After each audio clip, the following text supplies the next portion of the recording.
Let's go watch ourselves a dire trip video. I wanted to see this video specifically, but I've been saving it, for a good time, It says right here, the cam girl cosplayer who became a murderer. But yeah. Anyways. Subscribe. Support your girl out here. Trying to reach 20K by the end of the year. We're almost there. Oh, wait, how close are we actually? Actually, my curiosity. How close are we actually? Yeah. Well, a little bit less than like 3K, but 3K away until we get to 20K. Hopefully we can by the end of the year. So I'm hoping that happens. Also, we do have a new memberships too as well. For those who are curious, we do have memberships. If you are curious, it is only $1, of course. I want to give a shout out to, we got a new member, of course, on our membership for the YouTube Voidlings. We got the Woody 8917. Thank you for your supporting. I got Saw. I got Sean. Hopefully I'm saying your guys' name correctly. So I have Williams, Crypt, Voltkin, Ghost, Uber? Does that say Uber? Uber 30K? Yeah, Uber 30K, Utref, Frenzied Hunter, Rusian, and our good old, the first person that has subscribed for YouTube membership is Amari, also known as Mori Calliope's PFP anyway. But anyways, if you want to support your girl, you can, trying to reach at before the end of the year, at least, 20K. Hopefully we can, but if not, that's not a big deal at the end of the day. But anyways, subscribe. And anyways, let's go check out this cosplayer girl who became a murderer. Ooh. I will be back in 2026. Man, shut your bitch ass up. All right, here we go. Cosplaying is pretty common online. It's grown to be a pretty widely enjoyed hobby. However, not Which I everyone really in do that want to community cosplay. is an angel, not even close. A select few of them are much darker than all of the others, though, like Melissa Turner, better known as Two-Thorned Rose. Yeah.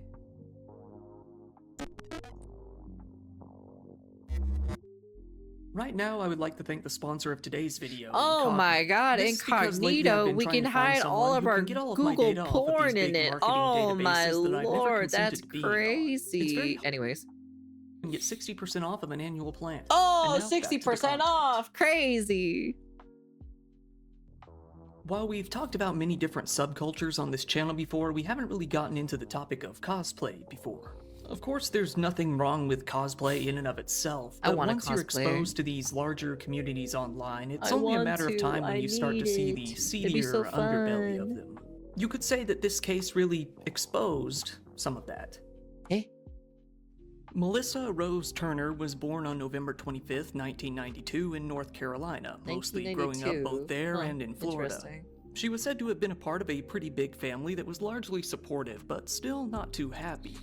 She claims that she suffered some abuse at the hands of a relative in childhood, causing her to develop some pretty bad habits as well as an eating disorder. She would binge eat constantly, getting to the point where she weighed over 250 pounds in school at a height of only 5'3". Jesus. All of this led to her getting bullied in school as well, only causing her stress to snowball that much more. By the time she was in her young adulthood, Melissa had gotten an associate's degree in small business, but it wasn't really helping her find a job at all. By all accounts, she was miserable. Not only was she unemployed and over $25,000 in student debt, she still wasn't happy with herself at all. She decided that she needed to undergo some sort of big change in her life, and the first way she decided to do this was by losing weight. That's good. She started out by researching diet and nutrition on the internet, eventually leading to her losing about 100 pounds in 2 years. Hey, nice. It was also around this time that she started dating a man named Cameron Walega, who went by the name we all know that doesn't have a happy ending, to be honest. He noted that she was very interested in fitness when they started dating, but said that another big change happened shortly after. In 2014, when she was about 22, Melissa went to a party with one of her friends. There, that friend explained to her what a cam girl was. Melissa hadn't really heard of it before, but found the idea of performing for men over a webcam for money to be somewhat appealing. After all, it seemed easy enough to do, and she still... Really? Ah! The video disappeared. Really? Really? Is this what's happening right now? Really? Like we're gonna. So you are telling me that like somebody specifically for her was basically kind of like saying, hey, you know, it's very intriguing or so, you know, you should do it or so you get lots of money. Still did need the money. She thought about trying it herself, but wanted to take some time to make sure that it was the right thing to do. She took less than 24 hours. The very I want to take my time or so. To make sure it's the right decision for me to do. Less than 24 hours. Anyways, guys, here's my OnlyFans. next day, she decided to go for it. Oh my god. She decided to go by the screen name Two Thorned Rose, most likely because of her middle name Lord. being Rose. Despite Did the not job take long at all. easy, she came to see that being a cam girl wasn't all it was cracked up to be. In the beginning, she barely made any money from it at all. It took her a good couple of years to make an amount of money that she could consider to be sustainable. Her boyfriend came to notice that, as her job got more stable, her mental state went in quite the opposite direction. Of course. Melissa still didn't really seem to like being known as a cam girl too much. She tried all sorts of other things to make sure that she wasn't only that in the end. Really? I don't want to be called as a cam girl. Does cam girl content. People only know you for cam girl content. What the fuck do you think? Okay. Whatever. You know what? Whatever. Okay. The logic of some people sometimes. She began training in special effects and in makeup.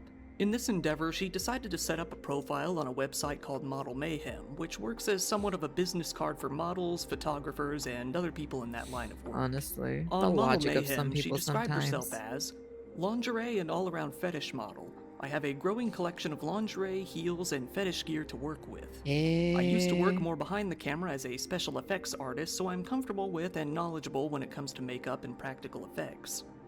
I've been in front of a camera almost every day for 3 years. Pretty much, yeah. It was shortly after that Melissa began getting into cosplay as well. She started dressing up as various characters from all sorts of media. She dressed up as everything from Misty from Pokemon, to Daphne from Scooby-Doo, to Gwenpool from Marvel, and even Elvira. Who? Most of this went straight to her account on Tumblr, on which she described. Damn, that is a throwback name I haven't heard in a long time. Tumblr. My god, that's a throwback. Her story as From Fat Girl to Fit Girl to Cam Girl. The cosplay didn't really stay as only cosplay for, well, even really a minute. It was really inseparable from her adult content from the get-go, with most of these outfits being used in her spicier content as well. Dressing up as these characters really did seem to rake in the views for Melissa, who started to walk away from the cam girl label and describe herself as more of a model/cosplayer. Actually, that's even what she listed as her job description on many different forums as well. I see. As Melissa got more into blogging on Tumblr, her mental state only continued to decline even more rapidly. Uh-oh. At the same time, she and her boyfriend decided to open up their own personal studio to other models for a small fee. Despite this being pretty effortless, Melissa started to complain that this kind of side gig was too stressful for her, only leading to arguments. After a while, her boyfriend decided that he couldn't stay with her any longer. Melissa, on the other hand, hit him with allegations of abuse and said that she left him because of that. Jesus fucking Christ. Oh my god. It fucking went to a 0 to 100 real fast. We will come to see later, however, that Melissa's honesty levels are questionable. Well, of course. Either way, the two of them ended up parting ways as Melissa continued to pursue her line of work. She came to make a YouTube channel for her cosplay as well, but it didn't last very long.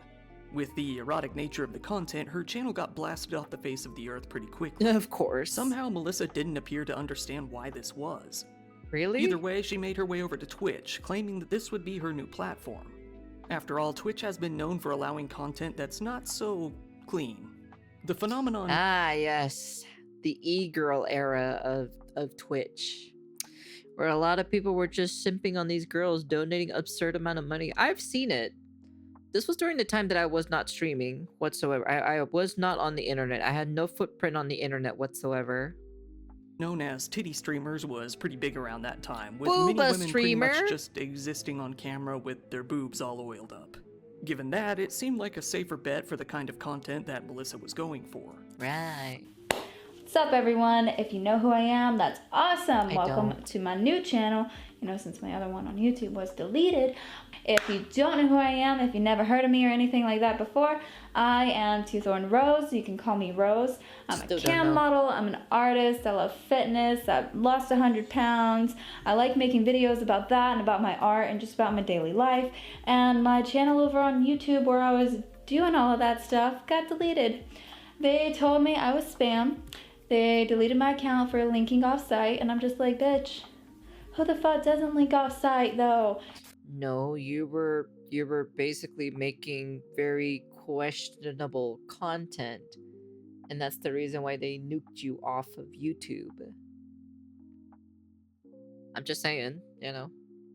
It's funny how she says like she doesn't want to be recognized as a cam girl, but yet in her introduction video, I'm a cam girl. It's like, I'm like, are you trying to separate yourself from like what you did in the past, or are you not trying to separate yourself what you did in the past? I'm like, what are we working here? Like, what are we doing here? Still though, she barely ended up using this account for anything. Oh, in fact, it doesn't appear that she used it for anything else at all after uploading the introduction video. Even though Melissa was only in her later 20s by this point, she began to notice something. That being that she was getting less popular as she got older. While she wasn't old,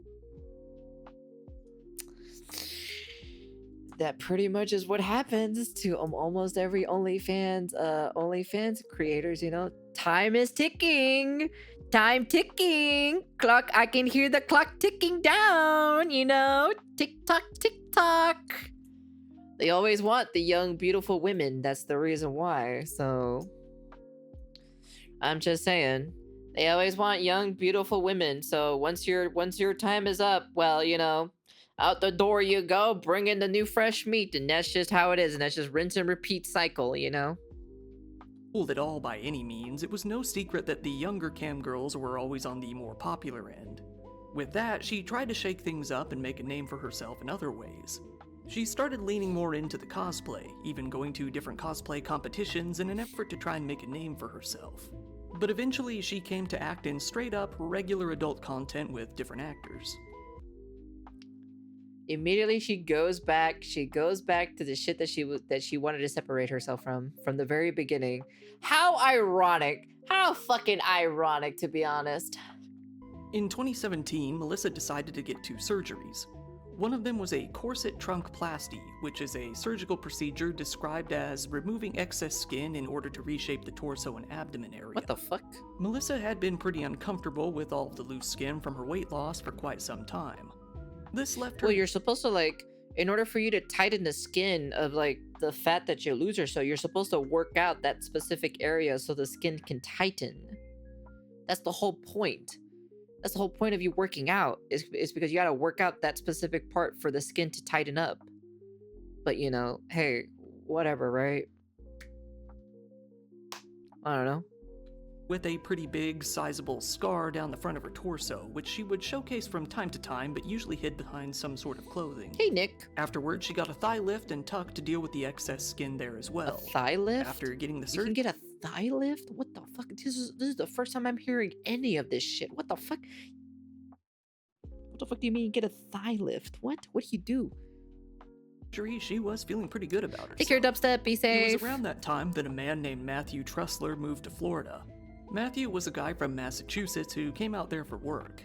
His friend described him as the most fun-loving, hard-working guy ever. He would put anybody in a good mood. Alone in a new area, Matthew decided to boot up Tinder and swipe around to see what kind of people he could meet. Oh god, that's your first mistake, is Tinder. that's your first mistake right there. In April, he ended up connecting with Melissa on the app, and the two reportedly hit it off pretty quickly. Very, very quickly. In fact, they were engaged in less than 6 months. What the You know, 100% that is a completely thing you do not want to do, is to get married in the first 6 months. To be honest, no siree, no. By the end of summer, they were even looking into buying a house together. Jesus fucking, that December, what the after hell? less than a year of dating, they bought a house together on the 9800 block of White Barn in St. Petersburg. What the? To the outside world, it seemed that the both of them had hit the dating app lottery, found their perfect match, and set up a cushy little, almost married life. They posted all sorts of pictures to Facebook together, showing them looking happier than ever in their new home with their 4 cats and a new dog. Online, people didn't really see anything negative between the two of them. But Matthew even posted to social media showing how happy that he was with coming into this situation at a relatively young age. He wrote, "Quarter century later, I've got a mortgage, a pup, 4 fur babies, and a wonderful girl. I'm a happy man." Behind the scenes, though, as you may imagine, nothing was really all that perfect. Matthew's family quickly started to notice that Melissa was pulling him away from them. And there it is. There's the problem. The problem always seeps in pretty... When you start getting into a relationship really that quickly or so, and it moves really fast, you know for 100% there's something wrong with them. They said that it was pretty clear that she was doing all she could to isolate him from his family, saying that it was obviously a pretty toxic relationship. The neighbors also held very much the same opinion, saying that they heard a whole lot of shouting coming from the house. While the arguments were definitely mutual, they noted that, more often than not, Melissa would be the only one that they could hear shouting at full volume most of the time. Online, though, Melissa portrayed Matthew as the best thing that had ever come into her life. She even tried to garner sympathy for him by saying that her ex-boyfriend had gotten jealous and threatened him with a gun. It's unknown if that was even true, but Melissa did seem to enjoy the sympathy that it got her online. However, after a couple of years of this arguing, Matthew may have gotten his fill. On September 22nd, 2019, he took to Facebook to write an ominous post. He wrote, "Don't be a fool and blame others. Fight your own war." It's also noticeable that his relationship status was listed as single. And then, 1 month later, all hell would break loose. Melissa and Matthew got into one of their usual arguments, although the details as to why aren't really known. All we know is that Melissa was heard screaming and cursing at the top of her lungs. Jesus. It was during this argument that Melissa completely snapped. She picked up a knife and stabbed and slashed at Matthew. She cut him across his upper right arm, resulting in a deep wound. He held up his arm to block her, leading to a gash there as well. She sliced him across the middle of the chest and finally stabbed him in the torso. Jesus. Rather than calling an ambulance and getting herself in trouble, Melissa decided to let him bleed out there in the house. She waited for a whole 4 hours after stabbing him to call anyone. In that time, she both waited for him to die and tried coming up with a story to tell the police that would make sense. That was going to be tough, all things considered. There was nobody in the house aside from her, he had clearly been stabbed, and by now it had been hours since it happened. She was going to have to come up with something good. However, she was so blindly confident in herself that she felt she had the perfect story pretty quickly. She pulled Matthew's body out onto the back patio and called 911, pretending to have no knowledge whatsoever of what had happened to him. She said, "We had a lot of drinks last night and we went to bed drunk. I woke up this morning and he was bloody and outside this morning." When the authorities came out, they quickly realized that Matthew was already long gone. Knowing that they needed more information, they took Melissa down to the police station. The investigators interviewed her, hearing that she had quite the drunken night. Melissa told them that she and Matthew had been drinking heavily all night and that she had fallen asleep. She told them that she simply woke up and found Matthew dead there. She said she tried to give him CPR when she found him out on the patio. Given the obvious defensive wounds and the knife found on scene, it goes without saying that they didn't really believe her story. Of course. The investigators pretended to listen to her story intently, but the truth was that they were already on a lead. They had been tipped off to a security camera positioned nearby. One of the neighbors had a camera pointed in the direction of their house that, while it didn't record any video, did record the audio of the attack as it unfolded. Oh my goodness gracious me. Oh shit, caught red-handed.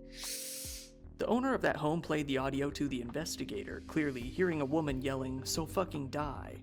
It was unmistakable. A detective relayed this information back to the other investigators. When they heard the call in full, the details of the attack came to be much more apparent. Starting at 4:32 a.m., Melissa could be heard yelling, "You stay down," before glass was heard shattering. While Matthew's voice wasn't loud enough to be heard, Melissa's responses definitely could be. She was heard shouting, "So fucking die," and shortly after, "I hate you." It appeared that she had stabbed him at this time and he was lying on the ground. She started to yell, "Get up," over and over again. Slapping noises were then heard as she continued to shout at him. Oh my god. However, she seemed to have only taken him as being overly dramatic, despite having been stabbed. Again, she shouted, "So fucking arrogant, I hate you." She left the room for a couple of minutes before returning and telling him, "Go fuck yourself," as he bled out. She then demanded he get up once more, telling him, "Let's go." She then proceeded to curse at him more as she slapped him. It appears that this is when the gravity of the situation finally hit her. While a male voice was heard responding, it was too faint to hear. Melissa continued to argue. Then at 4:44, Melissa shouted "no," followed by "What did I do?" The investigators interviewing Melissa told her that they had turned up a video that clearly showed sounds of an argument coming from her home. She responded, "I have no memory of any argument." However, as the interrogation continued, Melissa started to change her story on the spot. No longer was this simply a mysterious drunken accident. Damn, she looks completely different in that photo, doesn't she, huh? It was now self-defense. She said that Matthew had woken her up while she was still drunk and that made her angry, leading to an argument. Despite Melissa admitting that she was the one to get angry, she said that Matthew then pulled a knife on her. She said that she grabbed it and got thrown down to the floor before he started to strangle her. Then she managed to grab the knife off the ground and stab him in the back. It was a story straight out of a movie. Oddly, she told the investigators, "If it was an accident, then I would have called 911 and not just let him die."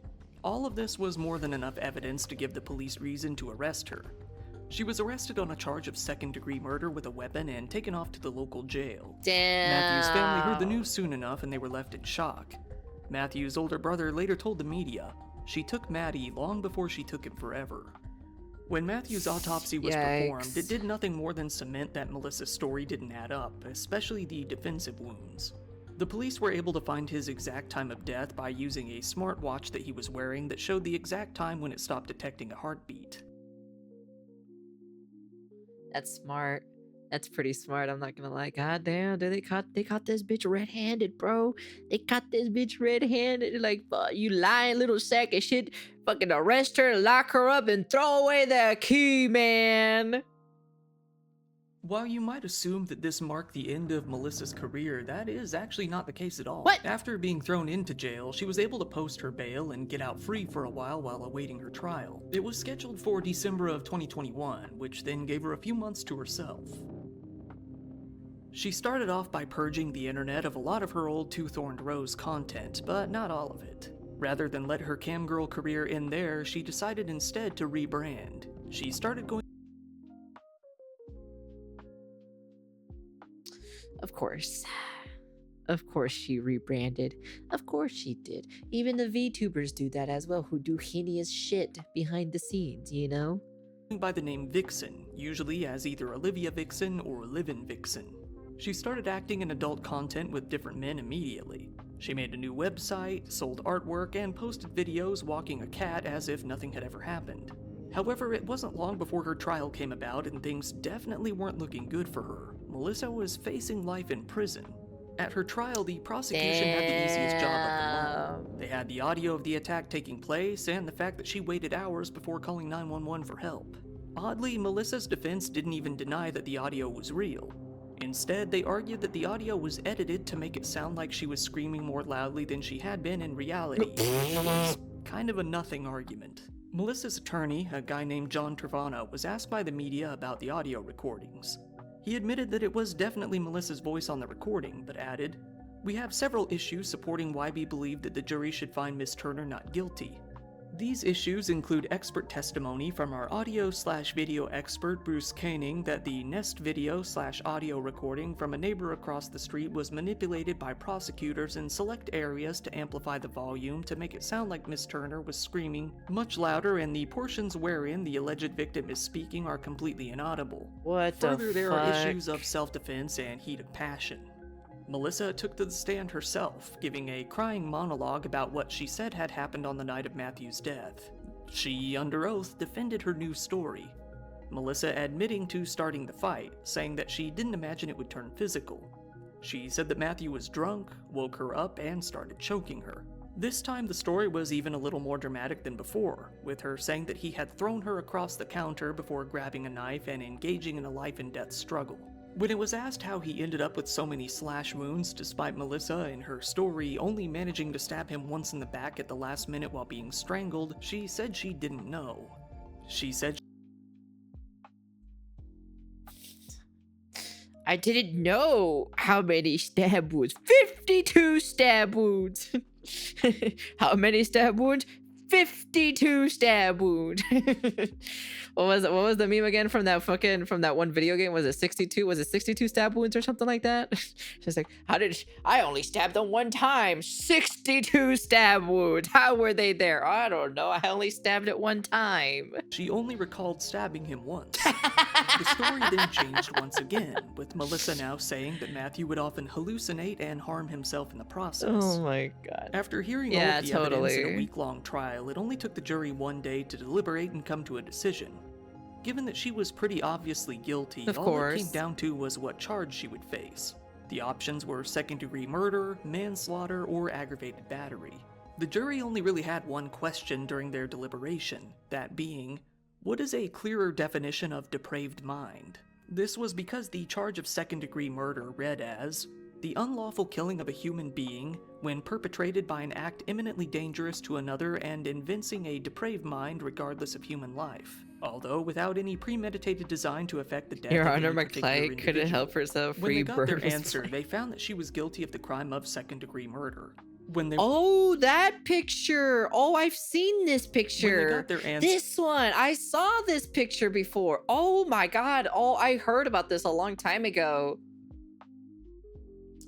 I think somebody was doing a commentary video about it, but I remember this picture. This picture specifically, I remember this. I've seen this picture in that video. Oh, so it's this one. Okay, I heard about this one before.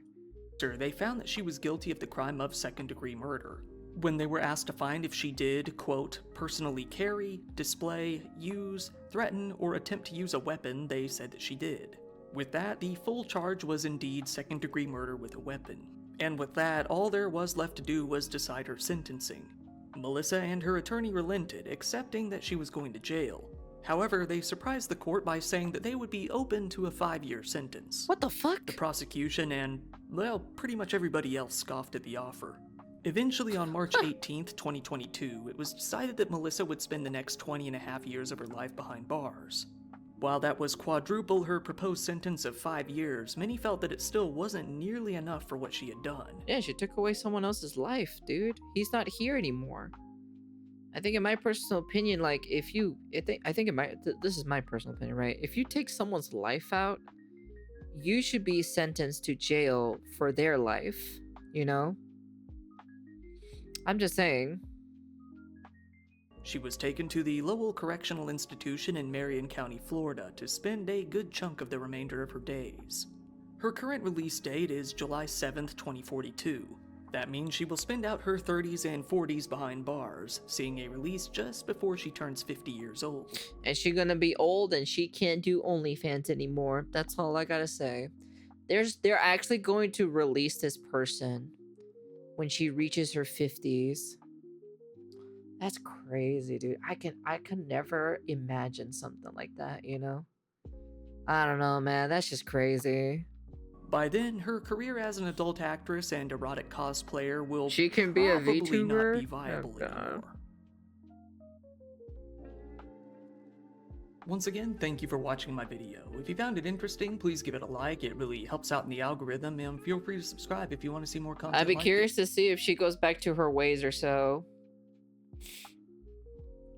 Because, you know, they released this person who literally took someone else's life out into the streets, into the public, you know? I'm very curious. I'm going to be very curious to see that. We'll see what happens in the year 2040. Basically in the next 20 years from now. So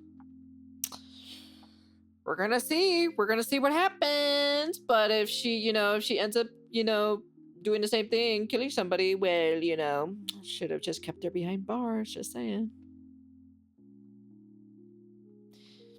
We already got our 50+ year-old VTuber. We do? Where's that at? Anyways, that's the end of the video. You guys can comment, like, subscribe, do all that fancy jazzy stuff. Yeah, that was pretty good, actually. I kind of like that, actually. I remember this one, but I never heard the outcome or anything else about it, but that's pretty wild, though. Oh, my goodness gracious me. What a woman, to be honest. Anyways, that's the end of the video. And, yeah, subscribe. Support your girl. Trying to reach 20K or so by the end of the year. But, We'll see what happens. But yeah.